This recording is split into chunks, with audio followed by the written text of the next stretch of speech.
فتبعث اللات والعزى في آخر الزمان، تعود عبادتها من دون الله، وعند ذلك تقوم الساعة.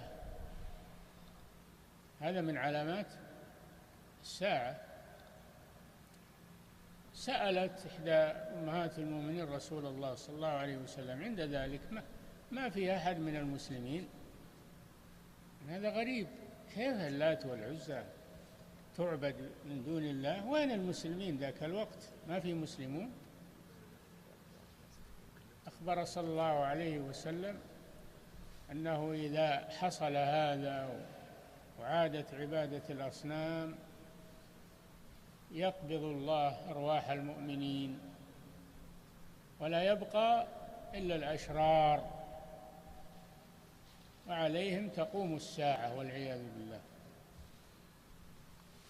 أما أهل الإيمان فيقبضون قبل ذلك ولا يحضرون قيام الساعة، لا تقوم إلا على شرار الخلق.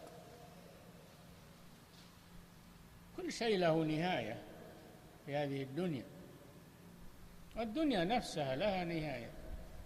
نعم.